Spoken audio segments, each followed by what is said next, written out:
oh, encontré la vida, oh, gracias, oh, tú eres mi alegría, oh, gracias, oh, encontré la vida en ti.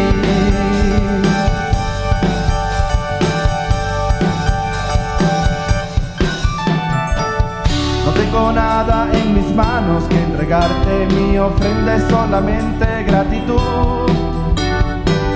No tengo dinero ni manera para repagarte la vida, la abundancia que me has dado en plenitud.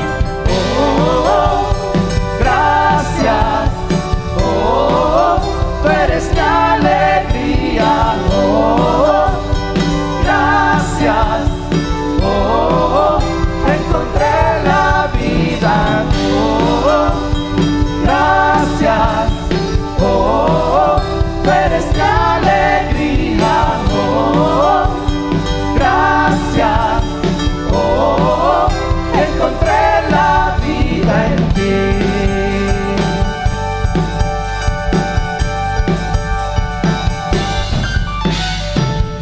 Al entrar aquí con agradecimiento, es tu sangre que me ha dado este lugar. Tu amor sobrepasa entendimiento y expresar mi gratitud nunca lo podré callar. Oh, gracias, oh, tú eres mi alegría, oh, gracias, oh, encontré la vida, oh, gracias, oh, tú eres mi alegría, oh, gracias, oh, encontré la vida en ti.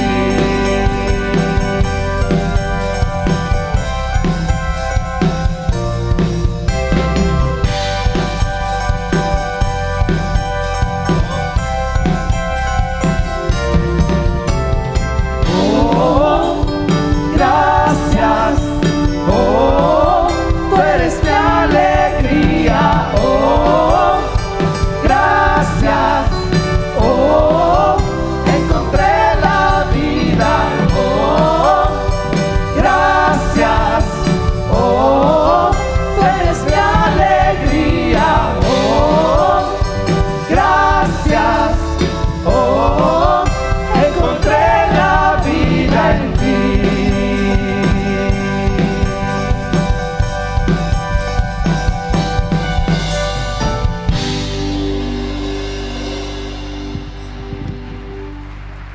Gracias, Señor, por este tiempo que nos has regalado. En verdad, tu amor siempre se ha manifestado de muchas formas, de muchas maneras.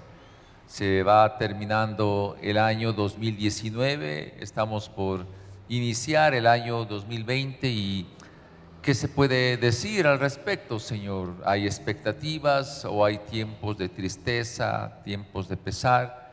Son sensaciones, oh Señor, que recibimos de acuerdo a cómo hemos pasado cada uno de nosotros.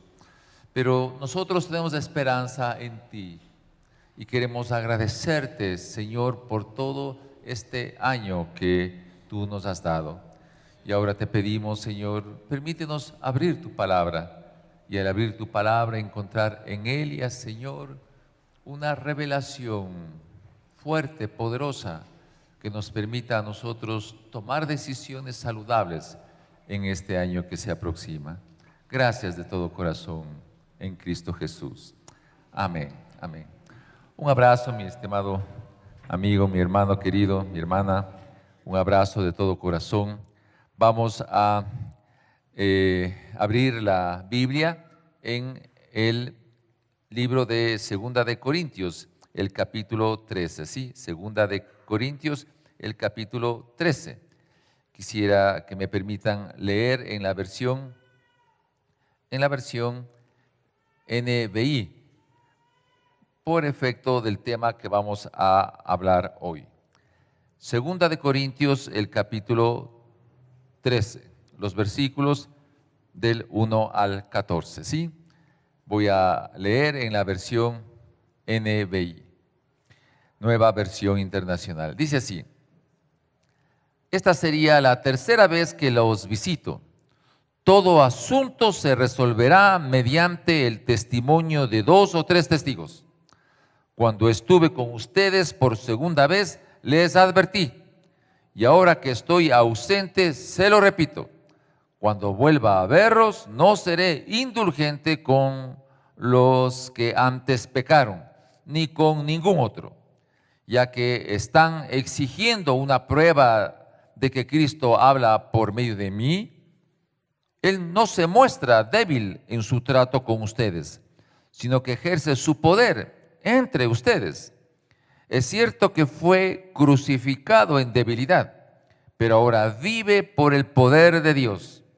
De igual manera, nosotros participamos de su debilidad, pero por el poder de Dios viviremos con Cristo para ustedes. Examínense para ver si están en la fe. Pruébense a sí mismos. ¿No se dan cuenta de que Cristo Jesús está en ustedes? A menos de que fracasen en la prueba. Espero que reconozcan que nosotros no hemos fracasado. Pedimos a Dios que no hagan nada malo, no para demostrar mi éxito, sino para que hagan lo bueno, aunque parezca que nosotros hemos fracasado. Pues nada podemos hacer contra la verdad, sino a favor de la verdad. De hecho, nos alegramos cuando nosotros somos débiles y ustedes fuertes, y oramos a Dios para que los restaure plenamente. Por eso los escribo todo esto en mi ausencia, para que cuando vaya no tenga que ser severo en el uso de mi autoridad, el cual el Señor me ha dado para edificación y no para destrucción. En fin, hermanos, alégrense, busquen su restauración, hagan caso de mi exhortación, sean de un mismo sentir, vivan en paz. Y el Dios de amor, de paz, estará con ustedes. Salúdense unos a otros con un beso santo. Todos los santos los mandan saludos. Que la gracia del Señor Jesucristo, el amor de Dios y la comunión del Espíritu Santo sea con todos ustedes. Qué linda es la palabra del Señor, aunque parecería que está como un poco como enojado Pablo, ¿verdad? Vamos a analizar un poquito este texto. ¿Cómo llamar el tema? Le he puesto el éxito o el fracaso. Se terminó un año, 2019, y si nos preguntan a nosotros, ¿cómo le fue en este año? ¿Qué diríamos nosotros? ¿Tuvimos éxito o fracaso? Pero es muy general dar una respuesta así, ¿no?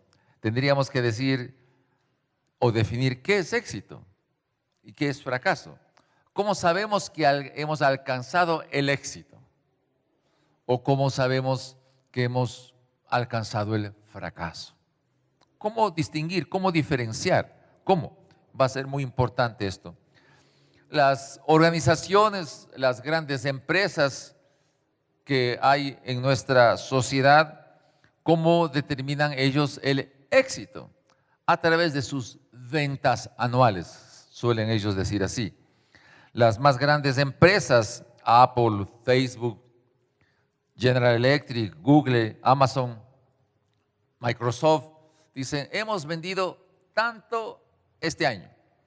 Me llamó la atención que una de ellas, en realidad General Electric, sus ventas son superiores al Producto Interno Bruto de Costa Rica. Imagínense ustedes lo que es una empresa de esa naturaleza.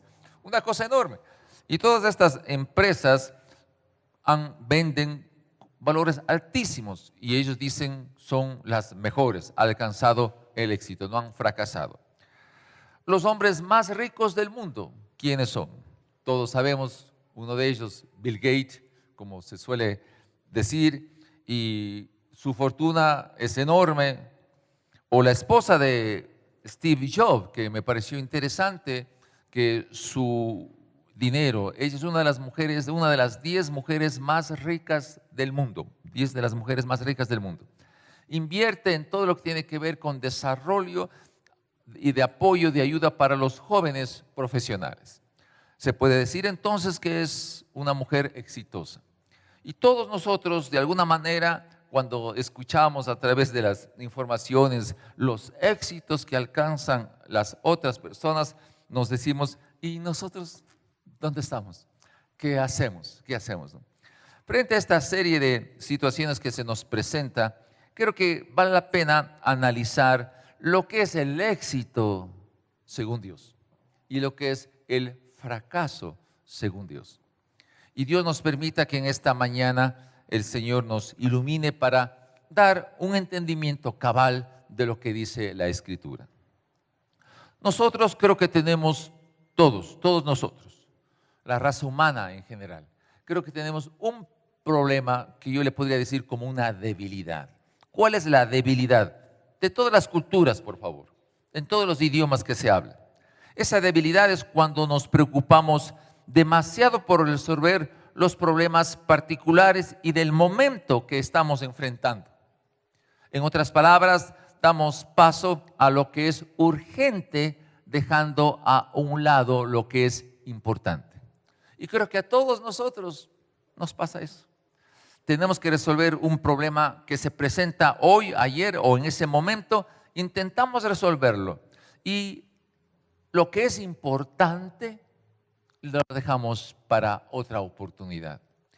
Sin darnos cuenta que cometemos un error en no resolver los principios fundamentales de la vida y nos enfocamos en resolver las circunstancias del momento que estamos nosotros pasando. La Biblia es un libro maravilloso que presenta, cuando expone la palabra de Dios como los leímos, como tres cositas que siempre se repiten. Uno, narra la situación del momento. Usted coge cualquier pasaje bíblico y narra la situación que está pasando, el momento, las circunstancias, las dificultades o las cosas buenas. Dos, indica las posibles respuestas que está dando el texto bíblico para lo que se está pasando en ese momento. Pero la tercera, la más importante, es cuando la Biblia deja principios. A lo largo de toda la historia bíblica siempre ha habido principios que nosotros debemos comprenderlo, entenderlo y aplicarlo. Porque esos principios son independientes de la cultura, por favor. Estos principios son independientes de la situación geográfica, social o económica que estén pasando las comunidades. Son principios de vida, son principios que legislan a una comunidad. Y a veces nosotros no lo hemos visto de esa manera. Pensamos que la Biblia son conceptos religiosos que no definen el comportamiento humano y que se alían aún más en lo que tiene que ver con desarrollo, y no es así, no es así. Aún más, nosotros damos categorías a las actividades nuestras. Déjeme serle muy franco y muy directo en este punto. Pensamos, un poco en Occidente en especial, que los que viven del Evangelio, los pastores o los que viven los religiosos, son los que se encuentran en la categoría 1 de la línea de la espiritualidad. Tenemos esa idea. Y los otros, los que trabajan en cualquier actividad secular, los arquitectos, los ingenieros, las secretarias, los que se dedican al comercio, no son trabajos espirituales, son trabajos seculares y que desde el punto de vista espiritual son de segunda clase. Es un concepto radicalmente, yo diría, funesto a la luz de la revelación. Porque lo que Dios ha diseñado, que es todo lo que yo haga aquí en esta tierra, tiene que ser para la gloria de su nombre. Por lo tanto, el carpintero, el mecánico, el artista, el pintor, el que se dedica al arte, el científico, el ingeniero, quien sea, cuando hace su trabajo correctamente, de acuerdo a los principios de Dios, es tan espiritual como el trabajo que realiza un predicador, un estudioso, un teólogo del Evangelio. Si esto lo captamos de mejor forma, nuestra vida tiene que ser analizada a través de estos principios. Caso contrario, yo me voy a entrar en una etapa terrible. Veo que los otros tienen dinero, tienen recursos, tienen tantas cosas, y yo medio que nada o muy poquito. Y me siento frustrado. ¿Por qué hay frustración en el ser humano? ¿Puedo ayudarles, pedirles un favor? No sé si es necesario que se esté encendido. Estoy asándome. Si me son tan amables. Gracias. Mis hermanos, quiero insistir en esto porque de lo que vamos a tener, ya hicimos la lectura, lo que vamos a analizar, depende cómo yo voy a enfrentar la vida el día de mañana. 2020, ¿qué vamos a hacer? ¿Qué se suele realmente decir? Nuestra cultura ecuatoriana, ¿qué hacemos, no? En el fin de año, ¿cuántos van a coger unas maletas y se van a dar la vuelta a la manzana, maletas vacías, ¿no? ¿Cuántos van a coger las uvas y pegarse para que de alguna manera no se les pueda decir que les va bien en sus economías, ¿verdad? ¿Cuántos se van a vestir con ropa interior media rara para decir que van a tener éxito? Fíjese esos conceptos. O sea, ellos tienen más fe, al parecer, que consideran que eso les va a ayudar, que nosotros como cristianos. Para que alguien diga, me va a ir bien si me doy 3 vueltas a la manzana con una maleta vacía porque voy a hacer un viaje, para que haga eso, vaya, algo le tiene que pasar a esa persona, ¿verdad? Quisiera que me permitan realmente decir lo siguiente. La Biblia siempre deja principios de vida. Y en segundo lugar, resuelve los conflictos que estaba pasando por ahí. Siempre, insisto, deja resueltos los principios de vida. Voy a dar un ejemplo y luego vamos a revisarlo a través de la lectura que lo hicimos. Abraham, capítulo 12 del libro del Génesis.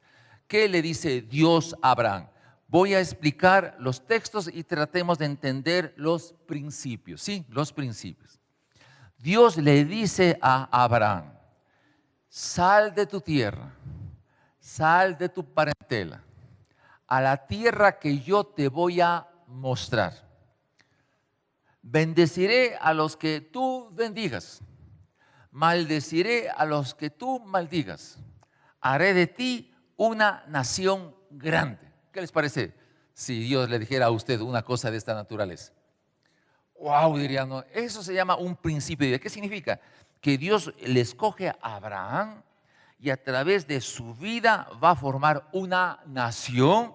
Y no solamente eso, sino que va a ser portador de la bendición de las otras naciones o maldición de las otras naciones. Y por la nación que él forme, todas las naciones de la tierra serán bendecidas. Ahora dígame si eso no es un proyecto, un propósito de vida espectacular. Claro que sí. Pero cuando uno lee los versículos siguientes, dice que Abraham salió. Abraham en Ur de los Caldeos, lo que es el actual Irak, salió, cogió sus cositas que él consideró que necesitaba de su viaje, cogió a su esposa, a unos familiares, a algunas personas y salieron. Traten de ubicarse en el mapa. Desde Irak recorrieron la media luna de la Mesopotamia y llegaron a lo que hoy actualmente es Israel. En pie, en burrito o a caballo, no se sabe exactamente, pero trate usted de imaginarse lo que hicieron, su enorme tarea.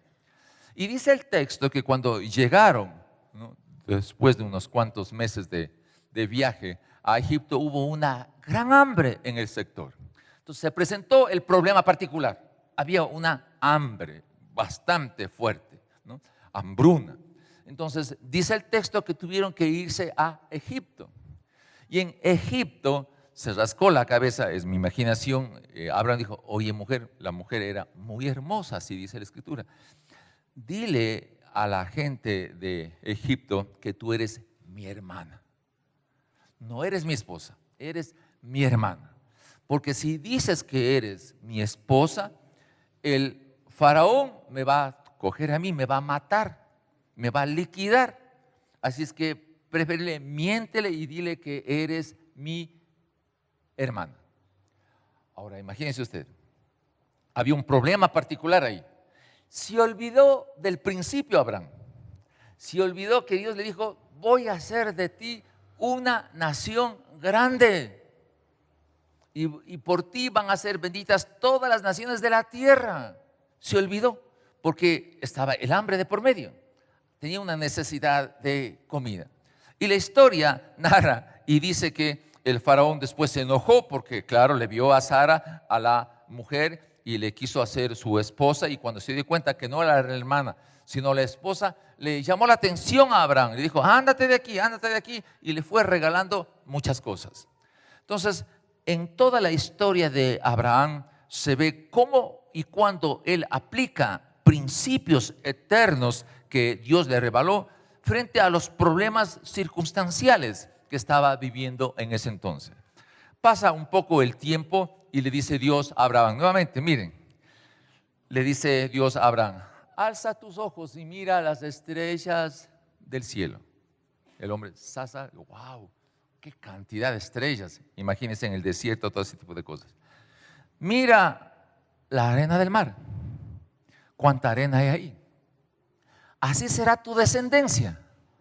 Y mire para Abraham, wow, qué principio. O sea que yo voy a tener tantos hijos como estrellas hay en el firmamento. Y le regresa a la mujer.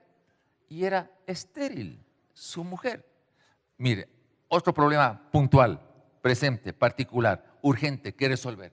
Y ahora, ¿cómo hago? Pues, no, traten ustedes de imaginarse el asunto.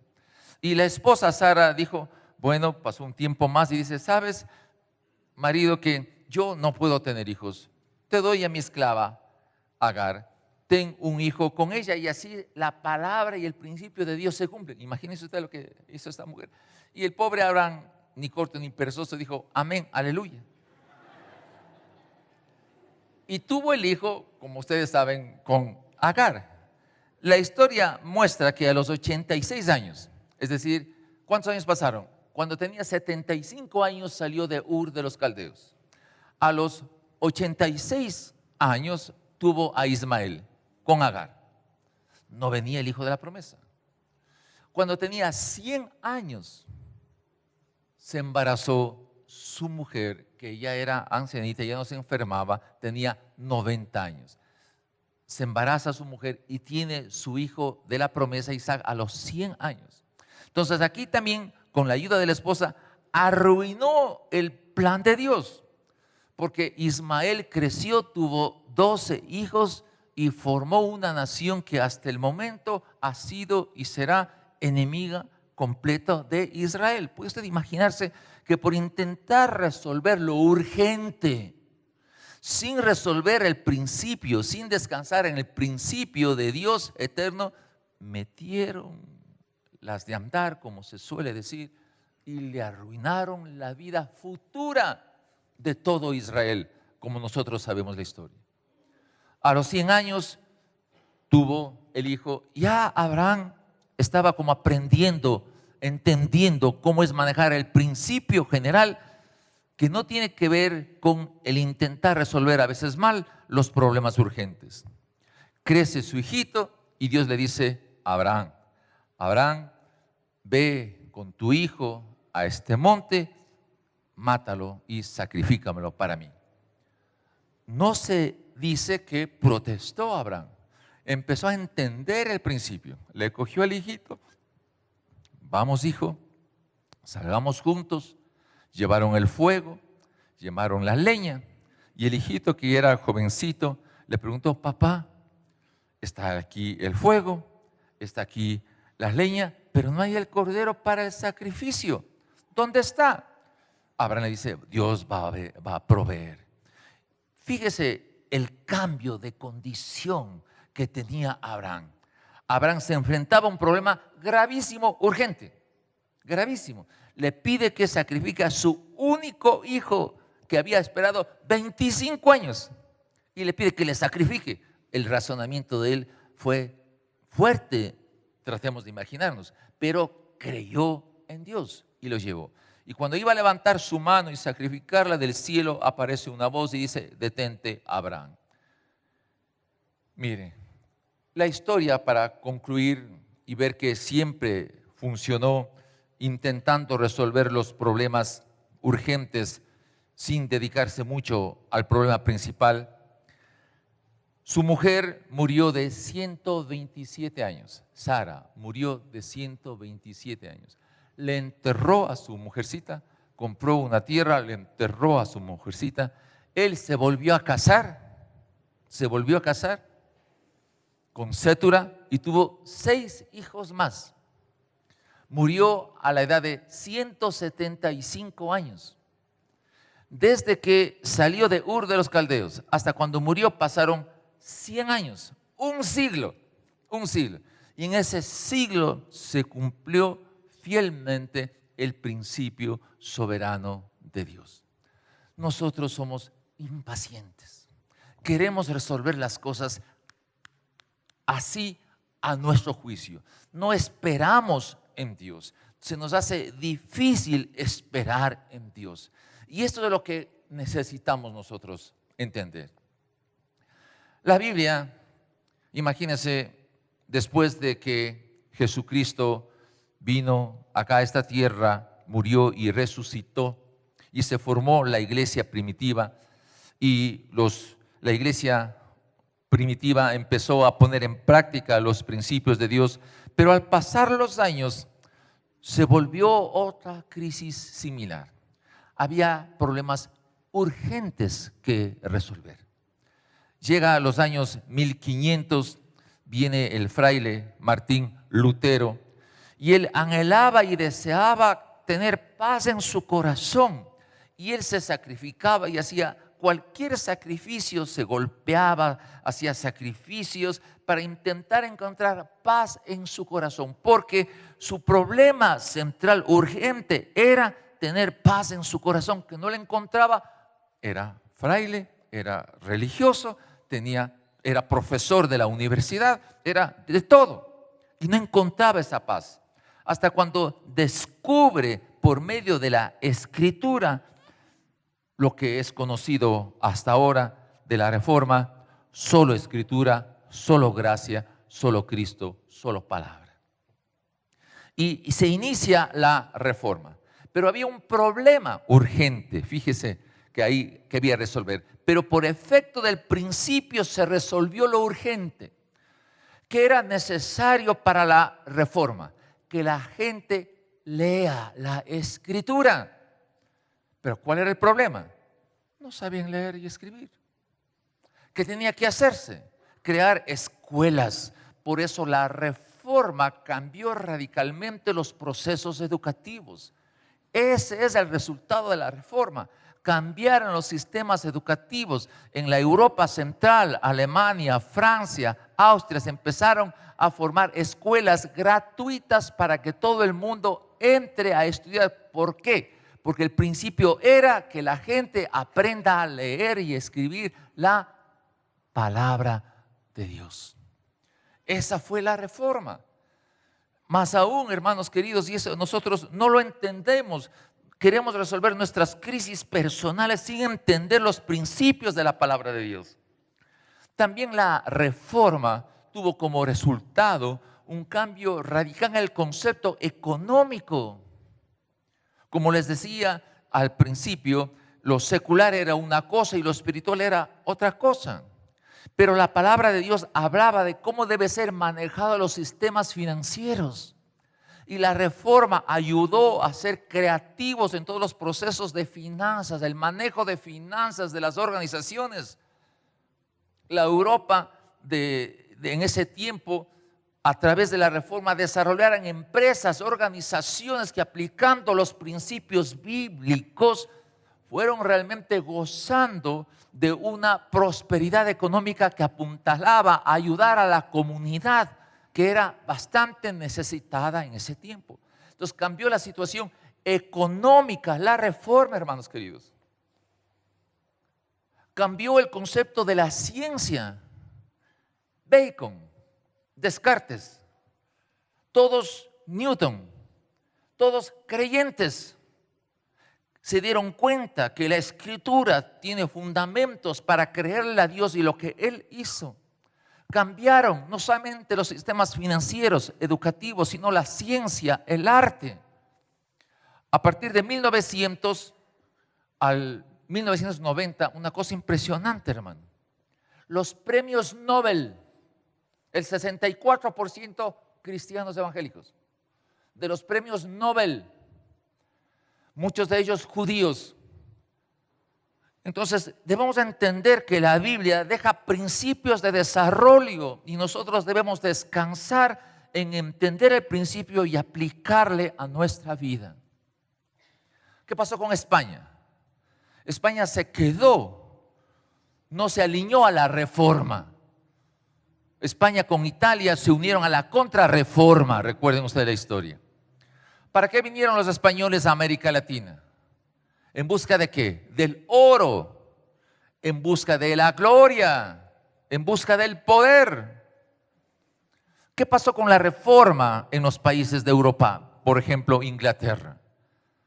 Se cambió radicalmente y cuando los migrantes de Inglaterra llegaron a Estados Unidos, América del Norte, el 80% de ellos sabían leer y escribir. En España y en Italia en esos tiempos, el 10-15% de la población sabía leer y escribir.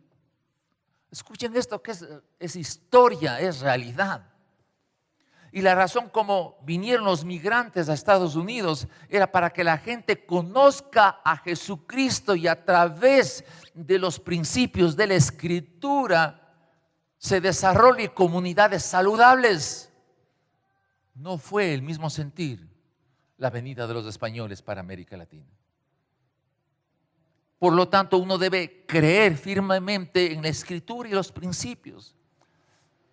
Frente a esos puntos, yo quisiera pedirle que me acompañen a analizarle el texto que dimos lectura. Y quisiera partir de entenderle un poquito más, y déjenme cogerle en el teléfono la NBI, porque yo tengo aquí Reina Valera y vamos a tener la lectura de las dos partes. Permítame, por favor, indicar lo siguiente. Si yo le descubro un poquito a Pablo, quién era Pablo, ¿no? Para entender quién motiva una carta y entender su significado, debe entender quién es el que escribe, pues, ¿verdad? ¿Quién es el que escribe? Entendémoslo un poquito a Pablo. Hechos, el capítulo 20. Hechos del capítulo 20. Por favor, permítanme leerle el 24. Aquí está un perfil, una radiografía de quién era Pablo. ¿De quién era Pablo? Por favor. Mire lo que dice en la Biblia. Versículo 24. Pablo estaba intentando regresar a Jerusalén y todo el mundo le decía: no te vayas, te van a matar. Sé inteligente, te van a matar. Y Pablo dice, verso 24, sin embargo, considero que mi vida carece de valor para mí mismo. ¿Escuché eso? Mi vida carece de valor para mí mismo, dice Pablo. Con tal de que termine mi carrera y lleve a cabo el servicio que me ha encomendado el Señor Jesús, que es el de dar testimonio del Evangelio de la gracia de Dios. Para Pablo no le importaba si en su proyecto de vida, que era dar a conocer el Evangelio a los gentiles, él en su proceso se muere, pues bien muerto está. No tenía ningún temor de que eso le ocurra. Imagínese lo que significa esto. Él vivía con un propósito muy claro y bien definido en su vida. Tú me rescataste del nivel de pecado en el cual yo vivía. Narro lo que pensaba Pablo. Era yo perseguidor de la iglesia, era un terrible, era un violento por excelencia. Y ahora me rescataste, me diste vida eterna. Soy libre de condenación en Cristo Jesús. Entonces, ¿qué debo hacer aquí en mi vida? ¿Qué debo hacer? Él dice, no me importa si al irme en Jerusalén me matan, con tal que termine mi carrera y complete con gozo lo que Dios me ha mandado a hacer, el cual es extender el evangelio a los gentiles. Ese es el Pablo. Y ese Pablo escribe a la iglesia de Corinto con ese pensamiento. Y ahora sí vale la pena que lo analicemos con detenimiento. Queridos amigos, con todo el corazón, a veces yo me pongo a pensar, mis hermanos queridos, esto de ser exitoso o fracasado. Qué terrible. Eres exitoso, meto la mano en los bolsillos y saco dinero, saben mis cuentas y tengo esta casa, estos terrenos, todo esto tengo. Y cuando me muera, ¿qué voy a llevar al otro lado? Nada. Por lo tanto, es una locura pensar que el propósito de la vida es hacer plata. ¿Sí? No tiene sentido eso. Ahora, es verdad que se requiere dinero. Yo he hablado esto muchas veces y sé que no soy bueno, no me juzgan tan bien al decir esto. Yo sé que no me juzgan tan bien. Pero yo creo en la Escritura, nada más. Creo firmemente en la Escritura. No estoy regido por una emoción si voy a quedar bien ante los demás o no, o si la gente me aplaude y me abraza y no, a veces les caigo gordo, aunque no soy tan gordo, pero les puedo caer gordo, pesado. Pero yo creo en esto, hermanos, firmemente creo en esto. Vamos entonces a Corintios, capítulo 13, segunda de Corintios. Mire Pablo, hoy vamos a recibir una revelación especial de Dios con este preámbulo que lo hemos mencionado.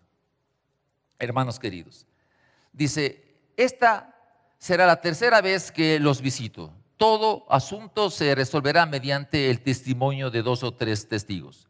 Cuando estuve con ustedes por segunda vez les advertí, y ahora que estoy ausente se lo repito. Cuando vuelva a verlos, no seré indulgente con lo que antes pecaron ni con un otro. ¿Qué está presentando aquí? Usted y yo, hermanos queridos, amigos del alma, usted y yo, en la vida que tenemos que aprender a ejercer la autoridad que Dios nos ha dado. Eso es todo de la vida. Pero ¿en base a qué? En base a lo que, como Pablo, sabía muy bien qué hacer de su vida. Y él tenía que ejercer la autoridad. Y al parecer, Pablo parecía un poco molesto con la iglesia de Corintios. Aquí, cuando yo llegue, vamos a hablar clarito, como quien dice, ¿no?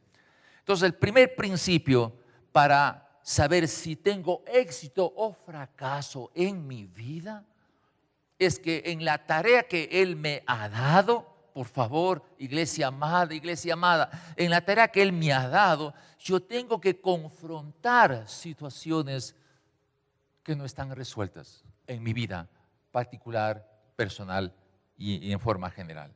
Entonces, el primer concepto fundamental del ejercicio de mi autoridad es la firmeza, que en otras palabras es saber confrontar las situaciones que no están resueltas. Empecemos en nuestra casa. A ver, hay cosas que a veces nosotros lo lanzamos debajo de la alfombra.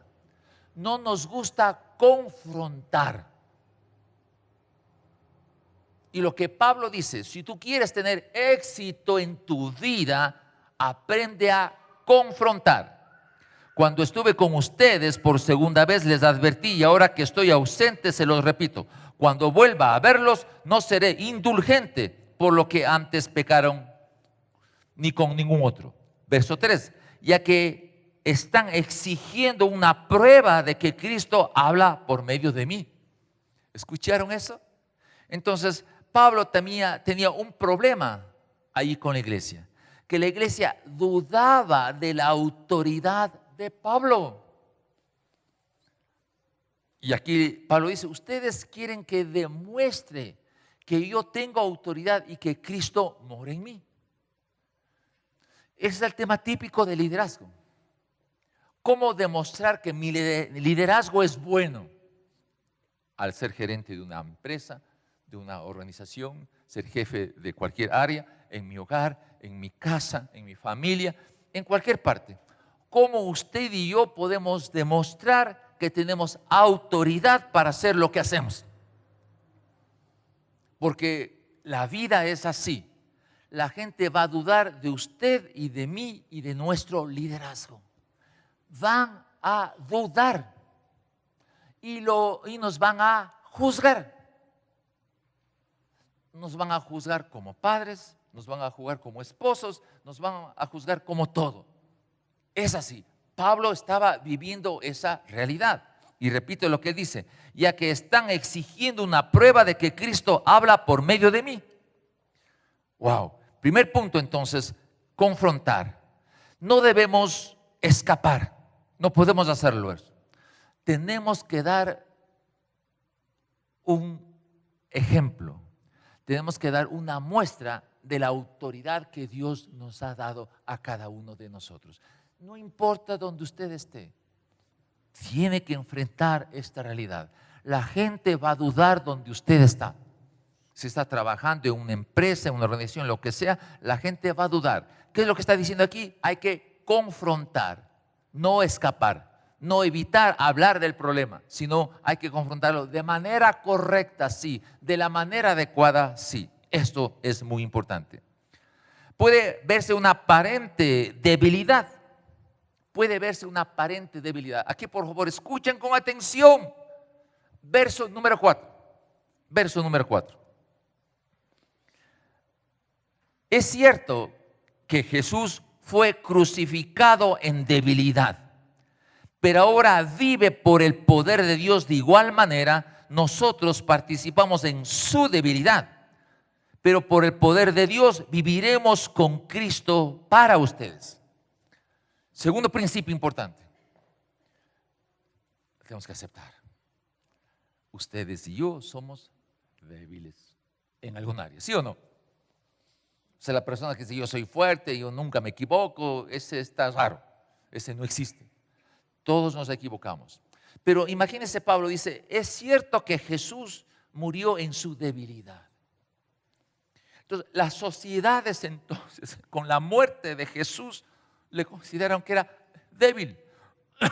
Todo Israel y hasta la actualidad no le reconocen a Jesús como el Mesías, porque esperaban de él un líder, un rey, un gobernante. Fue a la cruz a morir desnudo, golpeado, clavado en la cruz.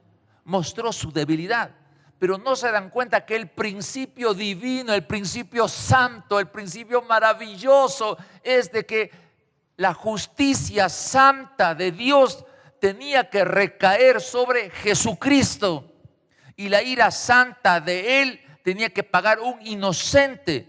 Y Dios en su amor lo envía a Jesús para que Él reciba la ira de Dios y usted y yo podamos ser justificados. Wow, eso es la mejor manera de expresar un principio de vida que me da a mí un significado y una esencia porque vivo y porque existo. Porque simplemente yo he sido justificado sin merecerlo. Jesús fue a la cruz, se mostró débil para el mundo, pero Él tenía que hacerlo así. Y por medio de la obra redentora de Él, yo he sido justificado. No hay condenación para mí, que sí lo merecía, pero no soy condenado por poner mi fe en Él. Wow, hermano, esa vivencia nada se iguala. Ni el oro del mundo, ni las posiciones, ni ser rey, gobernante y tener riqueza como Bill Gates. Nada, nada, nada se iguala al estar uno en la condición de ser justificado y liberado del infierno por la obra redentora de nuestro amado Señor Jesucristo. Vaya, eso es grandioso, hermano. Grandioso, soberbio, poderoso.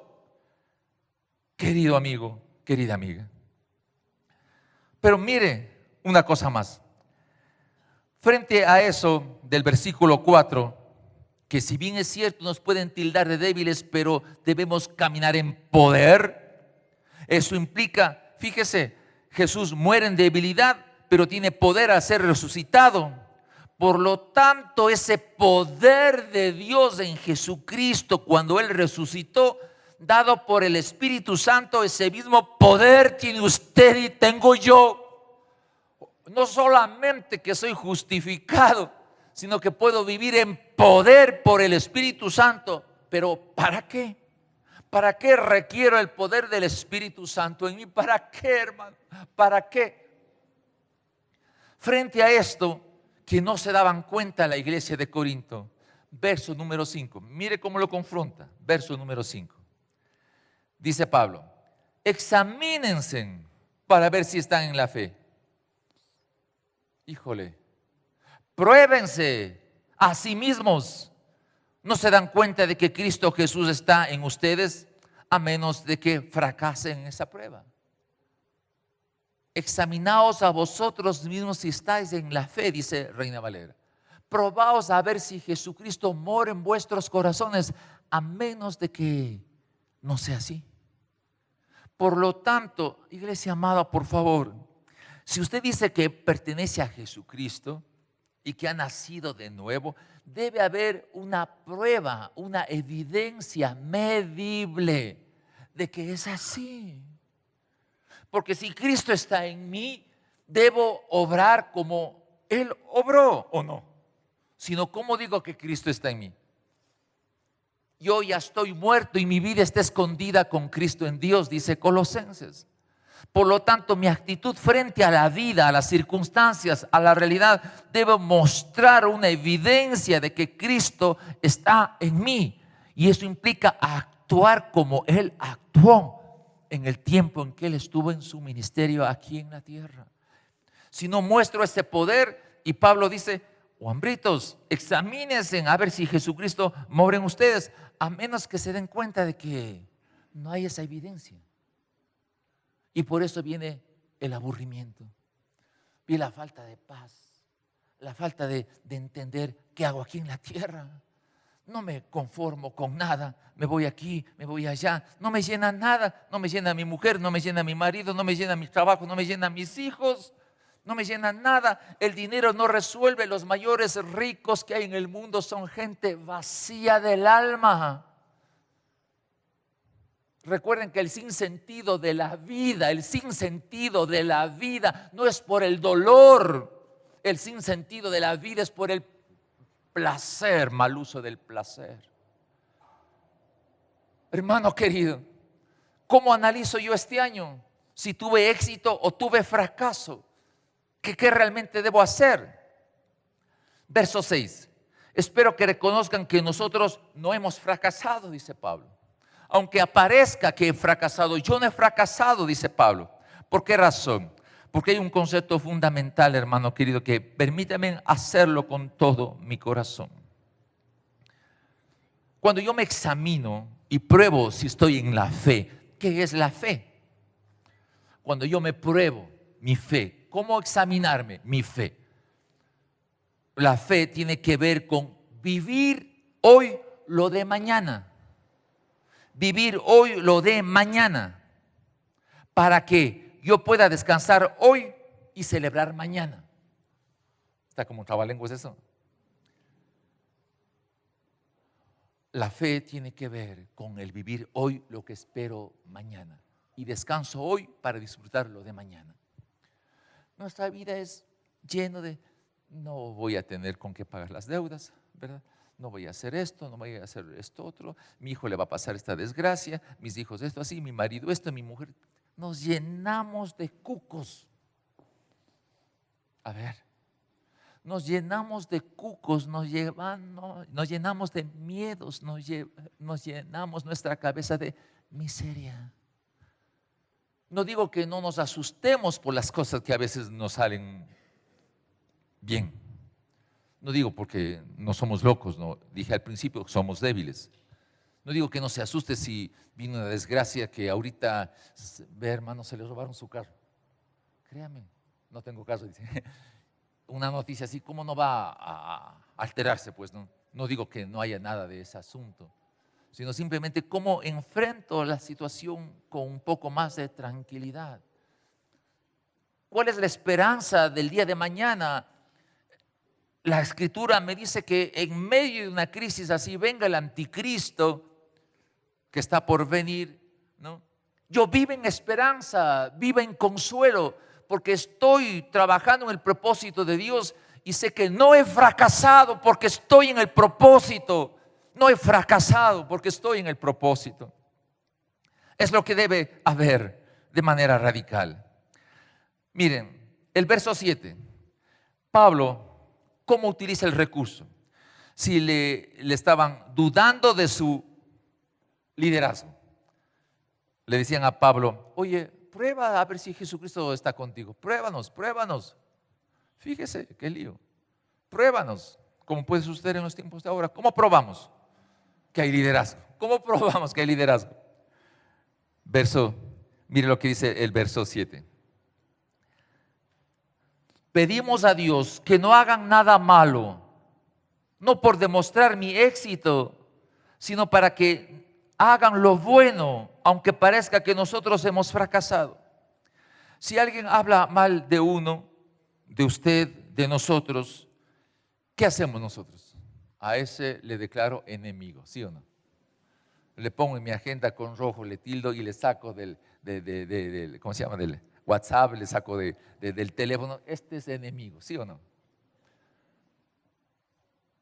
Porque hay un problema puntual, urgente. Ha hablado mal de mí, ¿verdad? Pero ¿qué dice Pablo? Mire cómo presenta el principio. Ora por la persona para que no haga lo malo. En otras palabras, le bendice al que le hirió, al que le lastimó. Le bendice. No le borra del mapa ni de su memoria. Le bendice. Qué tremendo, qué ejemplo que es esto para nosotros. Dios nos ayude, hermanos queridos. Dios nos ayude a entender esto de una manera fuerte. Verso 8. Pues nada podemos hacer contra la verdad, sino por la verdad. Hermanos, en esta vida, intentar demostrar que yo tengo razón, ya perdí ante mi mujer, ante mis hijos y ante cualquiera. Intentar demostrar que yo tengo razón no funciona, hermanos. No funciona. Porque el otro lado siempre habrá argumentos en el otro sentido, ¿sí o no? Siempre habrá argumentos en el otro sentido. Intentar ganar la batalla de la vida demostrando que yo tengo razón es pérdida. No intentes eso. Porque la relación vertical es la que debe prevalecer. La relación vertical es la que debe prevalecer. Nosotros nos intentamos resolver el problema horizontal sin resolver el problema vertical. ¡Qué barbaridad! Intentamos de hacer de a buenas con nuestra mujer sin resolver el problema vertical con Dios. Eso es terrible. Terrible, hermano querido. Dios nos ayude a comprender que sin resolver mi problema vertical no podré yo resolver mi problema horizontal. No intente, hermanos. No hay cómo. No hay cómo, hermano. Y la oración basándose en la verdad. Y aquí voy a abrir un espacio para mostrar la fuerza del apóstol Pablo en cómo se ejerce la autoridad para resolver conflictos. Por favor, acompáñenme a Proverbios, el capítulo 18. Voy a partir de esto, hermanos queridos. Yo sé que muchas veces veo que podemos fallar de muchas partes, ¿no? Y yo quiero expresar mi corazón hacia ustedes, hermanos queridos, agradeciendo a Dios por lo que Él me permite ministrar en esta iglesia sin merecerlo, para nada, sin merecerlo. Quiero terminar mis días habiendo cumplido la tarea que Él me ha mandado. Y esta es mi oportunidad de decir. Proverbios 18, 20 y 21. Proverbios 18, 20 y 21. Del fruto de la boca del hombre se llenará su vientre, se saciará del producto de sus labios. La muerte y la vida están en el poder de la lengua, y el que ama comerá de sus frutos. Tengan la certeza, la seguridad en el espíritu que estos versículos casi no se los entiende, peor se los vive. Y sin darme cuenta, arruino mi existencia y arruino la existencia de mi entorno. El texto dice: del fruto de la boca del hombre se llenará su vientre. Es decir, de lo que yo digo se llenará mi vientre. Más aún, como me gusta que se llene mi vientre, me gustará decir y usar mi boca. Todos nosotros actuamos así. Nos gusta hablar, nos gusta decir, y de lo que digamos se llenará nuestro vientre. Eso menciona el texto. Más aún, fíjese lo que se saciará del producto de mis labios, se saciará del producto de mis labios. Habrá satisfacción de lo que yo diga. Verso 20 del 21. La muerte y la vida está en el poder de la lengua. La muerte y la vida está en el poder de mi lengua. Y el que ama comerá de su fruto. Y el que ama comerá de su fruto. ¿Qué significa esto? De lo que yo hablo, puedo hablar para vida o puedo hablar para muerte. Si hablo para vida, me saciaré de lo que diga y al amarlo comeré de su fruto. Pero si hablo para muerte, se saciará mi vientre, y porque amo lo que digo, comeré del fruto para muerte. ¿Oyó eso? Comeré del fruto para muerte. Por lo tanto, ¿cómo debo yo decir las cosas para resolver los conflictos y decir si he tenido éxito o fracaso en mi vida? Hay riqueza en lo que yo digo para la gloria de Dios. Hay riqueza para vida, para la gloria de Dios. Y si hablo con mi boca para vida, me llenaré mi vientre y disfrutaré del fruto de lo que digo. O lo contrario, si es para muerte. ¿Qué pasa con Pablo? Permítanme leer el texto para completar esta reunión. ¿Qué pasa con Pablo? Fíjese, Pablo menciona lo siguiente, verso 10. Por eso les escribo todo esto en mi ausencia, para que cuando vaya no tenga que ser severo en el uso de mi autoridad, la cual el Señor me ha dado para edificación y no para destrucción. Wow.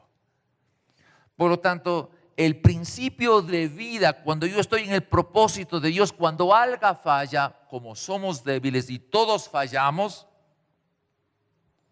cuando salga palabra de exhortación de mi boca para vida, tiene que ser para edificación. porque si sale para destrucción, sale de mi boca palabras de muerte. ¿Cómo edifico a mi hijo una falla que él ha tenido? A ver. Tengo que edificarle, no destruirle. ¿Qué hacer cuando el esposo o la esposa han cometido errores y a veces situaciones críticas como el adulterio? ¿Cómo hacer que salgan palabras de vida y no de muerte? Pablo dice, ejerzo la autoridad.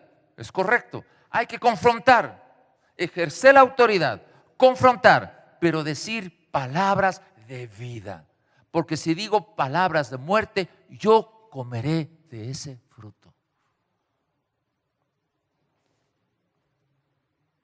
Forma hermosa de evitar ardores de estómago, ¿sí? Forma hermosa de evitar gastritis, úlceras. Resuelto el problema. Control de mi lengua para hablar palabras de vida. Palabras sencillas, palabras sencillas. Yo soy un poco ceguetas, sinceramente. Yo no distingo muy bien con mis ojos y cuando manejo en la noche yo soy un desastre, porque casi no veo. Yo tengo un lío con la mirada y no puedo mirar mucho a sus rostros, pero quisiera tener buena vista para ver su cara y decirle con amor y con todo mi corazón estas palabras que puedan llegar a su alma por el Espíritu Santo que me motiva a hacerle. Termina Pablo esto diciendo, en fin, hermanos, alégrense. Por lo tanto, me fue mal este año, perdí plata, tuve una operación, me enfermé o se murió alguien familiar. Terrible, ¿verdad? Como ha sucedido en este año. Alégrense, busquen su restauración. ¿Quién debe buscar la restauración? ¿Quién debe buscar? Nosotros, por favor, busquen su restauración con lo de arriba. No estemos esperando que alguien nos restaure. Busquen su restauración. El único que restaura es Dios, como así dice la Escritura en 1 Pedro 5:10. Pero yo debo buscarle. Yo debo buscar. La soberanía de Dios hace que Él me restaure, pero mi responsabilidad personal es buscarla. Busquen su restauración. Busquen llegar al orden. Busquen su restauración, dice Pablo. Hagan caso de mi exhortación. Sean de un mismo sentir. Vivan en paz. Lleguemos a acuerdos, esposos y esposas, lleguemos a acuerdos. A veces peleamos por tonteras. Hijos, padres, lleguemos a acuerdos. Amigos, lleguemos a acuerdos. Vivamos en paz. Cuando el Salmo 23 dice, Jehová es mi pastor, nada me faltará, en delicados pastos me hará descansar, ¿no? Pero una parte dice, aunque pase por el valle de sombras de muerte, tu vara y tu cayado me infundirán aliento. Wow.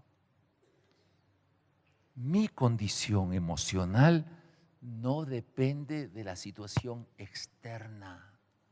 Mi situación personal depende de mi relación con Dios. Aunque pase por el valle de sombras de muerte, tu vara y tu cayado me infundirán aliento. Su estado de ánimo define su posición vertical con Dios. A veces no hay muchas cosas. A veces no hay dinero. A veces no hay salud, ¿sí o no? Pero mi estado emocional lo define mi relación con Dios. Vamos a orar y pedirle al Señor que nos ayude.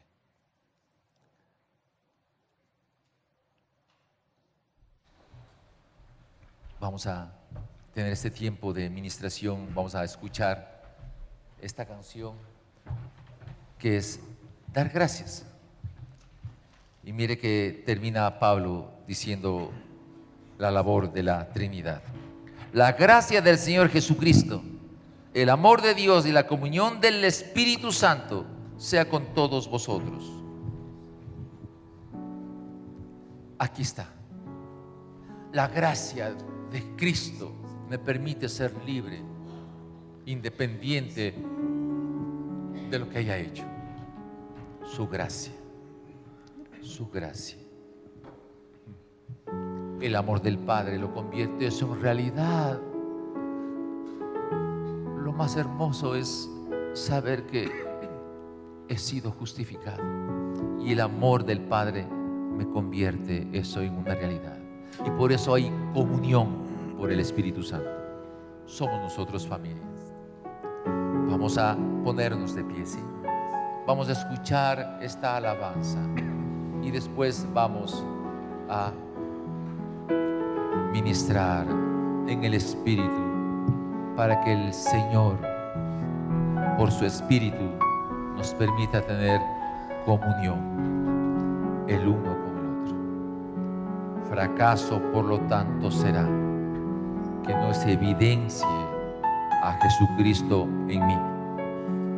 Eso es el peor fracaso que me puede pasar. Y éxito, que el Espíritu Santo muestre evidencias que Cristo está en mí y haré lo que es correcto delante de Él. Vamos a cantar.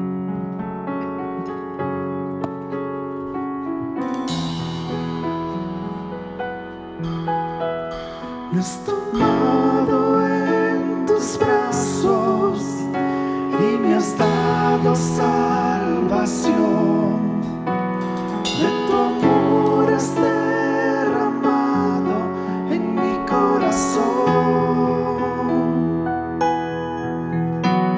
No sabré agradecerte lo que has hecho por mí. Solo puedo darte ahora mi canción.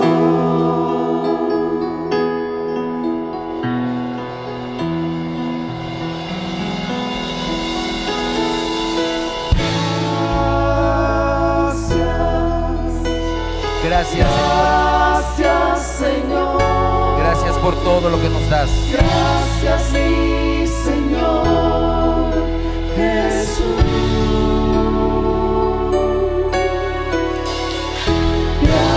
Gracias, Señor. Gracias, muchas gracias, Señor. Gracias, mi Señor Jesús. En la cruz diste tu vida.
Señor, en esta mañana está tu iglesia, la iglesia El Batán, reunida aquí, que por misericordia y por las cuerdas de amor que tú has extendido a cada uno de nosotros, nos has permitido reunirnos en este lugar. Se ha acabado o está por acabarse el año 2019. Y Señor, el año 2020, de acuerdo a tu revelación, tenemos grandes expectativas de tener éxito al cumplir la tarea que tú nos has dado, al hacer lo que tú nos has pedido, cuando tenemos una vida con significado. Gracias, Señor, por las pruebas. Gracias por las dificultades, por los conflictos vividos, porque nos han enseñado a madurar, a crecer. Pero gracias porque tu mano poderosa siempre ha estado sobre nosotros. Queremos examinarnos en este momento, examinarnos, probarnos, a ver si Jesucristo mora en nosotros. Y una muestra de la existencia del Cristo soberano en nuestra vida es que podemos, Señor, dejar el pasado de rencor, de odio, de resentimiento. Porque si bien es cierto, no puedo hacer nada con el pasado, porque es una realidad que está ahí, sí puedo evitar que se afecte mi futuro. Y la única forma de que el pasado no afecte mi futuro es por el perdón. Señor, en el nombre de Jesús, al tener en el corazón la certeza de que tú moras en mí, dame, por el poder del amor de Dios, la capacidad de perdonar a quien me dañó, a quien me hirió, a quien me lastimó. No quiero más, Señor, cargar con ese dolor. Dame la fortaleza de tu Espíritu Santo para confrontar, pero con amor, para que no quede nada suelto, que quede algo claro, Señor, algo que se pueda con gusto desafiarnos con gozo y alegría para el próximo año. Señor, tu palabra nos ha dicho que debemos buscar un mismo sentir, vivir en paz, y ese Dios de paz y de amor estará con nosotros, saludándonos unos a otros con un beso santo, como dice tu palabra. Permítenos hacerlo, Señor. Yo le quiero rogar, si usted está con su cónyuge, si está con su familiar, abrácese, acérquese. Si no lo está, hay un amigo, lo que sea, pues unámonos, ¿sí? Démonos un abrazo, pero viendo a los ojos, viendo a los ojos. Vamos a movilizarnos, estar con este tiempito, ¿sí? Vamos a movilizarnos y abrazarnos y darnos este abrazo santo. Somos familia, somos iglesia. Desplácese, desplácese. Somos iglesia, damita querida, varón amado, somos iglesia. Desplacémonos, desplacémonos. Somos familia. Es el momento de un abrazo tierno, hermoso, glorioso. Es el Espíritu Santo que se manifiesta de manera vigorosa, con poder, con fuerza, Señor. Está aquí presente para librarnos del dolor del ayer. Desplácese, abrace con su amigo, con su amiga. Somos familia, la familia de Dios, restaurados por el poder de Jesucristo, por la obra redentora de Él, por la acción soberana del Espíritu Santo, pongamos un rostro de esperanza y de alegría. Somos la familia. Espíritu Santo, únenos como familia. Únenos, Señor. Únenos, oh Dios eterno. Permítenos, oh Dios, al saludarnos como lo hemos hecho unos a otros, saber que la gracia tuya, dada por ti, Jesús, nos libera de cualquier condenación. Ya no estamos condenados. Gracias, Jesús, por darnos libertad, por haber salido del infierno de nuestro pecado. Ya no hay condenación para ninguno de nosotros. Por la gracia tuya somos iguales ante ti, solo por tu gracia y ese amor manifestado en ti, papá. Entonces permítenos, Espíritu Santo, tener comunión los unos y los otros, perdonándonos nuestras ofensas, levantándonos con amor, sin señalar con el dedo. Somos tus hijos. Estamos aquí, Señor, como resultado del poder de tu Espíritu Santo y de la aplicación de tu palabra. Santo eres tú. Gracias de todo corazón. A ti la honra, la gloria y el honor. Dios les bendiga, hermanos queridos. Vamos a terminar cantando esta canción todos. Que el cielo escuche, que el cielo escuche. Y un feliz año nuevo 2020. Un feliz año. Que la gloria de Dios descienda sobre usted. Un feliz año. Un feliz año, amada iglesia. Un feliz año.